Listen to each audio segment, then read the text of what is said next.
Hey guys, Leona here with Empowering Wellness. It is Terrific Tuesday and it is Virtual Book Club Day. My friend Irina is joining us today and she has written The Gift Inside. And this is going to be an amazing conversation today because today, astrologically, is considered to be the luckiest day. Today, Jupiter is in Cancer and the planet Jupiter is all about abundance, all about wealth, all about connection. You know, thinking about abundance is not just in wealth and money, but in connections and in life and in love. So I want you to take a moment before we get Irina on and think about all the things that you are so grateful and thankful for, all the things that has brought you joy and abundance in your life, and start thanking yourself for all the abundance coming in, knowing that you are coming into even more abundance, because when we set our mind into the abundance, then we set our intentions and that energy out there to be open to receive it. So I'm so excited to be receiving this amazing author. We started last week with our first 2 steps, and she's got 12 steps that she has to heal unworthiness, forgiveness, victim mentality, so you can find your happy. And last week, we started off with our morning routine. We talked about our non-negotiables, like my morning meditation and her walks. And then we went into going to our healthy eatings. We talked about however, me, I like intermittent fasting. She tried vegetarian for a while. A lot of people are really carnivore. Whatever serves your body, that was our step 2. And step 3, I'm so excited, is about movement. And step 4 is meditation, which as a theta healing practitioner, meditation is one of my favorite things in the world to talk about and do. So I'm so excited, Irina. Welcome to Tuesday, our amazing lucky day. We're bringing in, I have a new phone. I'm at my house. Wi-Fi should be rocking and rolling. There should be no reason that we get cut off tonight. And so I'm so excited to have you. Welcome. And I want to have you reintroduce yourself to the collective and some of the inspiration behind this book so that we can get it in today's recording. Thank you, Leona, so much. A pleasure to be here always. So I am Irina Shehovsov. I am life activation guide, transformational coach, podcast host, best-selling author of 7 books, and we're launching another book by end of June. But this is my solo book, my solo work, and what I stand for is live, dream, and grow. I believe we are holistic beings and we operate in physical, emotional, mental, and spiritual states of being simultaneously. And so this book is simple way to start practicing those by creating habits in those 4 states of being. Simple things that we often take for granted, but can have tremendous impact. It's basically what we do daily that what changes our life in the long term versus what we do once in a while. Like you don't expect to go to the gym once a week and suddenly lose 20 pounds. You gotta do little consistent reps day in and day out. And the inspiration behind this book is because I was living in, I believe life is too short to go on living unhappy. It is a job to reclaim a life, to find what it is that we have. I believe we all have a gift inside of us, and it's a job to find what it is and share it with the world. And so the inspiration is stop living in the past, create a new story. We all are authors of our life and we can create. A past does not define a future. So this is what this book is about, that you can rewrite your chapter. No matter where you are, no matter what you're going through, if you have the desire to change, you can. I love that. And today, astrologically, is considered the lucky day. It's all about manifestation. And so you got to manifest this book. Now you get to talk about it, share about it. I mean, how amazing. How does that feel to know that part of your dream came true? And I'm like holding it in my hands, right? Like this was a manifesting dream of yours. How does that feel to know that people hold that now? It's incredible because being a writer was a dream of mine back when I was starting my journey.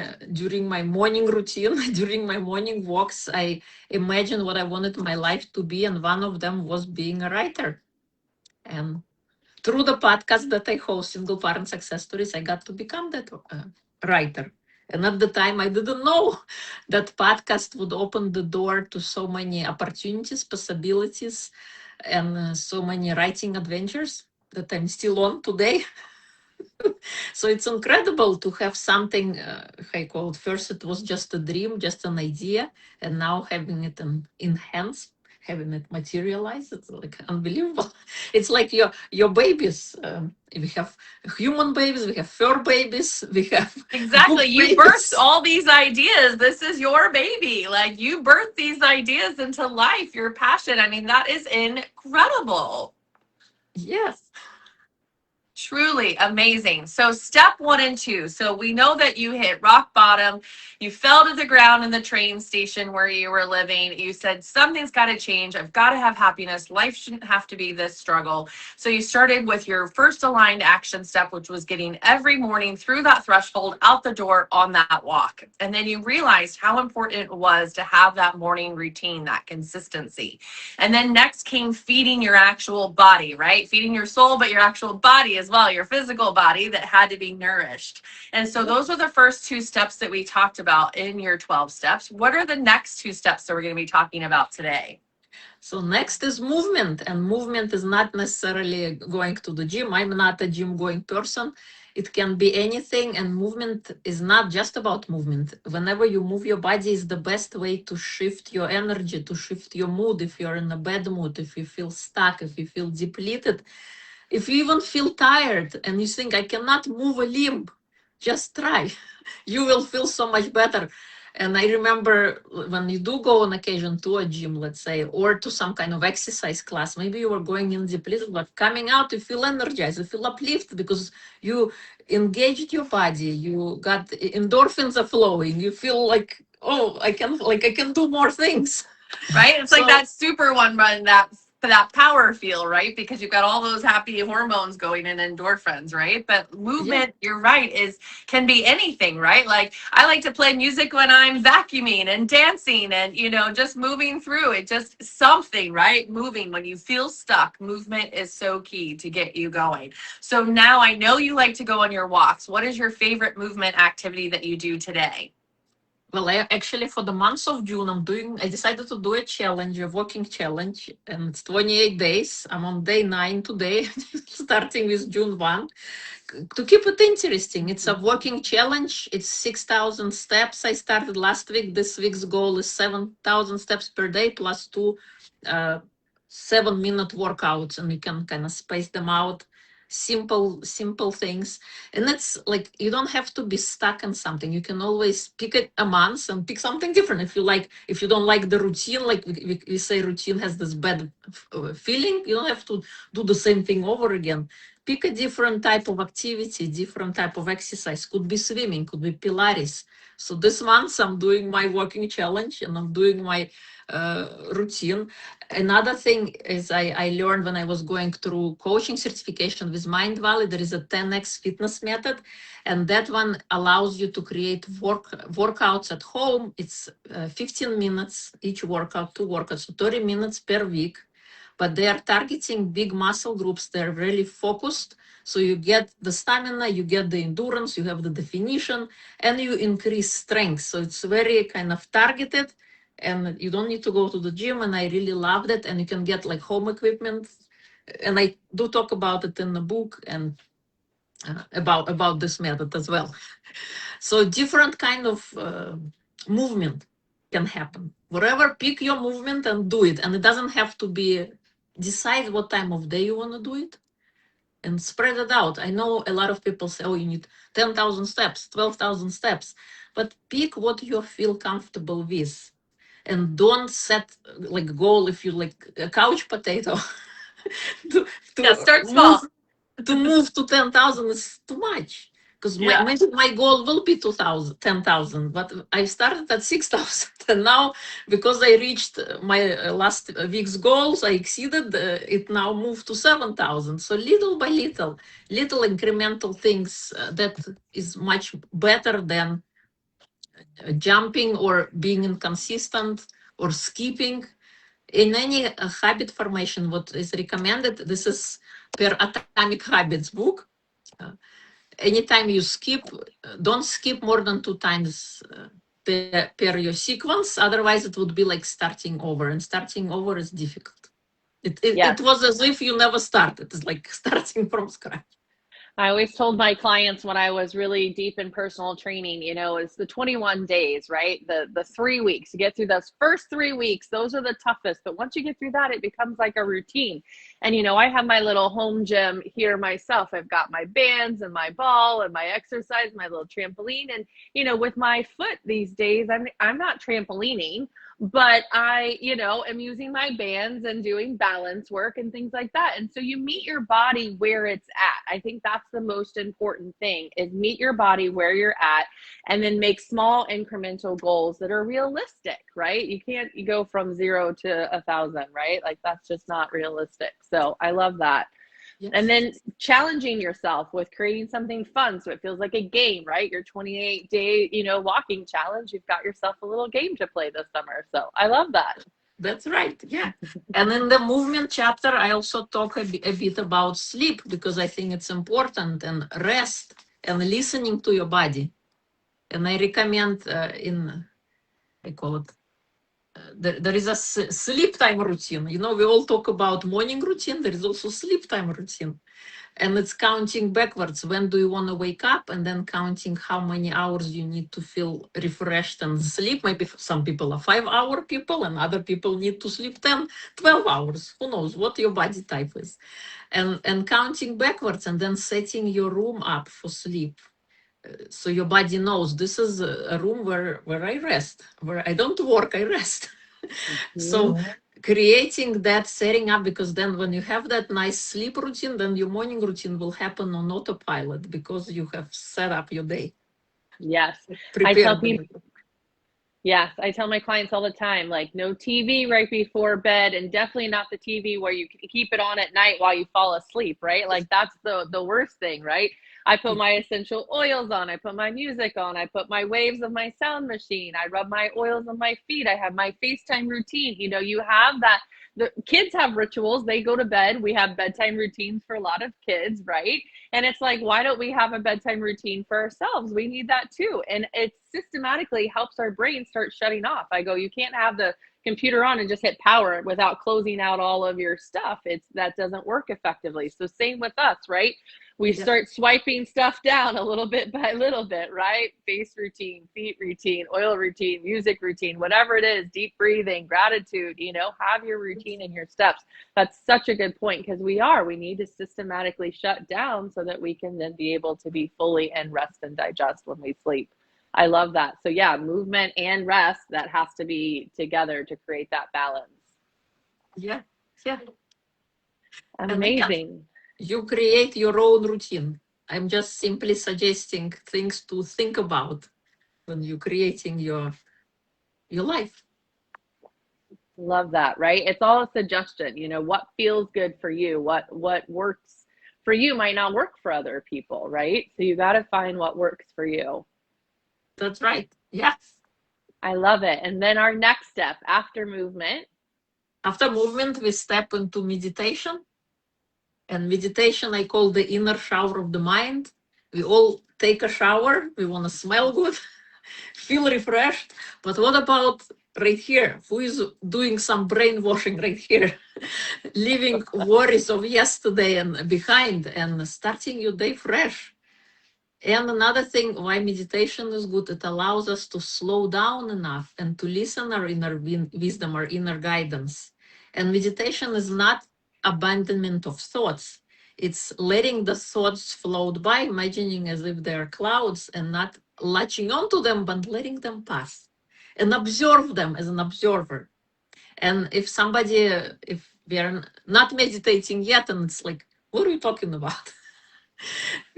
Meditation can be different. There is walking meditations, there is movement, dance meditations, there are spoken meditations. Because oftentimes we feel we don't want to be alone with our thoughts, so we avoid that at all costs. So there is also guided meditations. And I can share, I have recorded on my YouTube channel, self-love hypnosis audio that you can listen. It's a guided meditation, hypnosis, for you to reconnect with yourself, self-love. So that's what that chapter is about, because we are stepping, first 3 chapters covered physical health, and then we step into emotional well-being, and I start with meditation. That's perfect. I love that. If you'll share that meditation into the comments so that that way we'll all be able to have it. I start off every morning with a meditation, and I do some sort of sound healing frequency meditation before I go to bed. I think it's one of the most important non-negotiables that I've set up for myself years ago, and it really truly makes a difference. And I like how you say that there's different types of meditations. I always tell people you don't have to meditate in silence. If your mind monkey is very loud, you might have to move to get it to quiet. You might have to have guided, words in order to quiet the mind monkey and get it. And I also agree that seeing the thoughts, the feelings, the emotions, the stuff isn't serving you, like floating clouds going in one ear out the other, and just saying, thank you, I see you, appreciate you, and now I let you go and set you free, right? Like that's such a beautiful imagery to look at them as floating clouds. I started my sound healing meditation on Sunday with my group of ladies with the Grow and Gather, with those same kind of thoughts, seeing your things passing through clouds. We were walking on the beach in our mind's eye. So yeah, I love that. Amazing.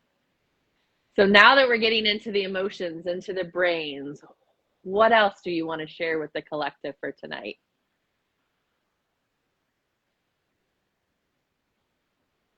Oh. Uh-oh, I can't hear you.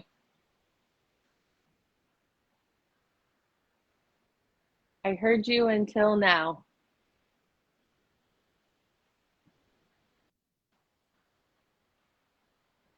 Oh no, what happened?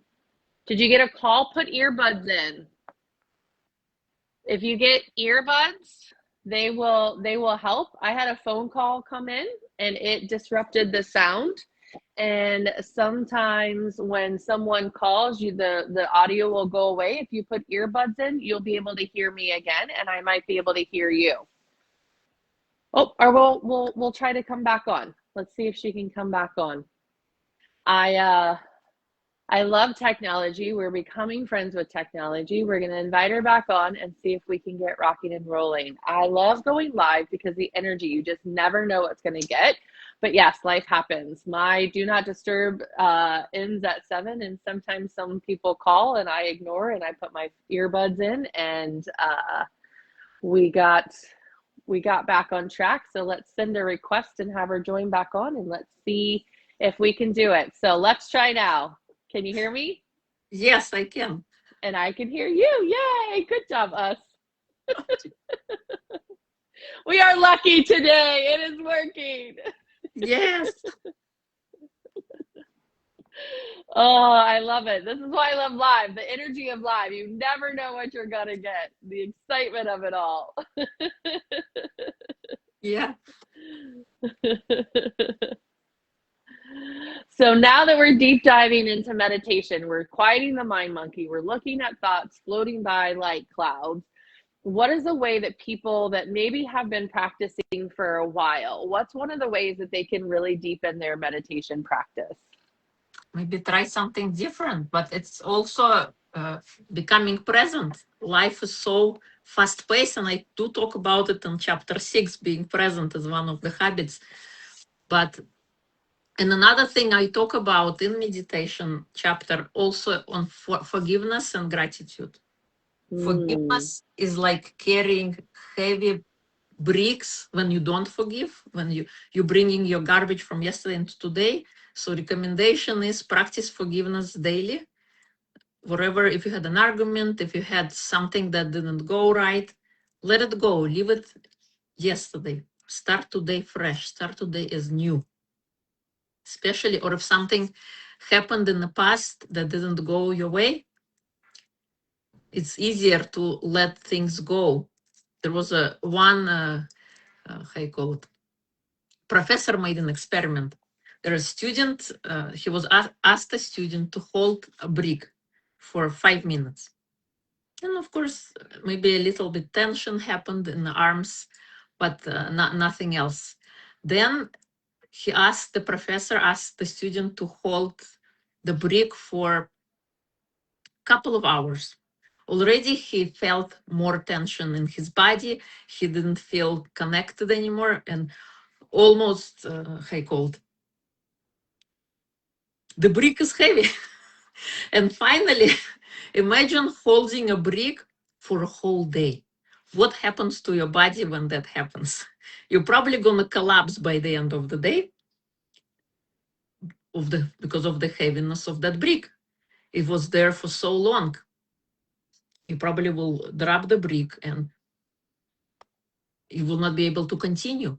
And this was a physical object you were holding. You were holding a brick for a whole day. But what happens is when something negative occurs that happened in the past, we carry that wound, we carry that trauma, we carry that with us, not for 5 minutes, not for a day. Sometimes we carry it for decades, we carry it for our lifetimes, and that becomes our life. So importance of forgiveness is here, to let go of that happened in the past and start your day as new, start your life as new, because you can create something different. That's why forgiveness is there. And another topic in the meditation chapter I touch on is also about gratitude. Gratitude allows us to see what's working. It allows us to focus on what's working as opposed to focusing on what's missing or on what is lacking in the life. And it's simple things that we take for granted. I used to take walking for granted until I dislocated my knee. And there hasn't been a day that has gone by that I haven't thanked my knees for walking. It maybe sounds silly, maybe it sounds trivial, but it's those little things that we have that we don't appreciate, and we only start to appreciate once they're lost. What we stop? If we start to appreciate them now, if we start to appreciate things that are working in our life, little tiny things, the fact that we can breathe, the fact that we have this life, the fact that you are able to see us. I don't know, Leona, if you can still hear me. I don't know if we are stuck or something. But little trivial things, when those things are working, our mind can shift our focus, and we always get what we focus on. So keeping that in mind, keeping that alive. So that was the meditation chapter. And as I mentioned, we will share down in the links below the link to self-life hypnosis audio that you can tune into. All right. Next chapter, let's cover one more chapter today. It's called Hobbies. It's chapter 5. I'm a great believer in hobbies. I believe through hobbies we discover who we are. And it's hobbies, Hobbies, I'm talking about, not habits. Habits are also important, but this is hobbies. And it could be different things. Maybe you were putting something in a container or saying, oh, I'm going to do it later. I'm going to do it tomorrow. I'm going to do it when everything else is done. What if you don't have tomorrow? We are promised today. Tomorrow is not guaranteed. And hobbies could be something you look forward to in the end of the day, something you look forward to. I'm not saying do them every day if your schedule does not allow, but at least dedicate them once a week, maybe once a month, depends on your schedule. So my personal journey into hobbies was very interesting. For years, I wanted to sing, but I was reducing or not following through on that. And finally, when I was rediscovering my journey, my life, I decided I wanted to sing. So I went and enrolled myself into a music school. And I also, I first enrolled my kids, but that didn't work out. And so I said, why waste a good thing? Let me go myself. And I joined a music school locally. And also during lunch hour, I used to attend jazz coaching sessions with a voice coach. And those were incredible. That allowed me this new dimension of singing. I'd never done that before. And it's been an incredible journey. It's been 10 years already and I'm still singing. And that brings me the greatest joy to do something that sets my soul on fire. And I recommend you do something that sets your soul on fire. In one of my books, my prior books, I've written a chapter called 10 Minutes of Joy. Do something that sets your soul on fire 10 or more minutes per day. It's something for you to look forward to. So for me, it's singing. I do that daily. And one incredible thing happened as a result of singing. I performed in oldest rock club in New York City. This was in 2017, Bitter End Rock Club. And it was incredible to do something outside of your comfort zone. Another hobby that I joined was Argentine tango dancing. And that's something I used to do before, but my spouse did not like me dancing with other men. So I stopped that when we were married. And when we were no longer married, I went back into that again. And I started dancing again. And it's been incredible because through hobbies also you find community, you find people who are walking the path with those shared experiences through singing, through dancing. I also did painting. There is paint and sip. I'm sure you have some kind of like event like that in your area. Through doing things that you enjoy, you can find other people who do similar things. And that was hobbies. And why are they important? Because you discover a little bit of yourself in those things. You're discovering maybe a little bit of your gift, the gift that you have. Another thing I joined was Toastmasters, and that allowed me to become comfortable with being uncomfortable. It allowed me to start learning about public speaking, and I believe it was the foundation for me to then later do podcasting and writing and sharing storytelling. It's such an important skill to have, no matter what your profession. I think joining Toastmasters is a great benefit that allows you to be more confident, to be more connected, more enthusiastic, more energetic when you learn public speaking. So it has been an incredible journey. Uh, so let's recap. So we covered 3 chapters today. We finished our physical health, which was movement, chapter 3. And when it comes to movement, again, you can pick your type of movement. What do you enjoy? It doesn't have to be one thing for all. It could be something that you enjoy. Pilates, yoga, speed walking, swimming, anything that helps you feel more alive. And little by little, I'm not saying go run a marathon if you never run a marathon, but doing a little bit of movement every single day moves your energy, allows you to be energetic, allows you to feel more alive. And I think during pandemic, we discovered that the importance of movement because we found ourselves sitting more often than not. And then we entered into the emotional section next. Chapter 4 talks about meditation. Again, meditation, I consider inner shower of the mind. It allows a mind to feel refreshed, to feel that you can start a new day again, and realizing, becoming present with your thoughts, becoming present with your life, silencing your mind, letting the thoughts pass, and practicing different kind of meditation, whether it's walking or dancing meditation, whether it's quiet. And if you've never done meditation before, if it's a foreign concept, try sitting down for 15 seconds, just 15 seconds, close your eyes, take a deep breath in through your nose and out through your mouth, and just focus on that moment for 15 seconds if you've never done this before, and see how you feel. Don't latch onto thoughts, let them pass and go. See how you feel. And I'm gonna link self-love hypnosis audio underneath this video so you can experience a simple guided meditation that I've recorded myself. And then next chapter we talked about is hobbies. Through hobbies, we discover a little bit of who we are. We discover pieces of ourselves maybe we have forgotten, or maybe we put in a faraway place. Well, let's dust them off. Let's try a new thing. Let's explore what's possible. Let's discover what it is we've always wanted to do. If you don't know where to start, take a look, or maybe something you always wanted to do for a long time, but you were resisting or saying you don't have time, or you don't have a space or any other type of resistance, and allow yourself to practice that hobby. Allow yourself to do something that sets your soul on fire and see how you feel.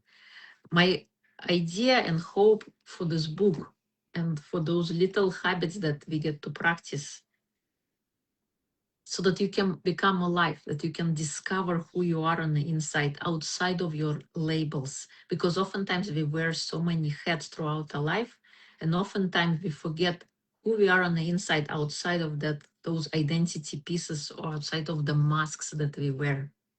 So this is my hope for this book. Thank you so much for watching. We will be back again with you next Tuesday at 7 p.m. Eastern. And I will be in the Empowered Wellness group, sharing more about the book with daily tips, with hypnosis audios. And yeah, stay tuned. Thank you so much for joining. And if you found value in this, invite your friend, invite somebody who can benefit. This book idea was written for women who have lost themselves in the process of their relationship, who dedicated their life to others but forgotten who they are. This is the book for them. Thank you so much for joining, and I will see you again next week.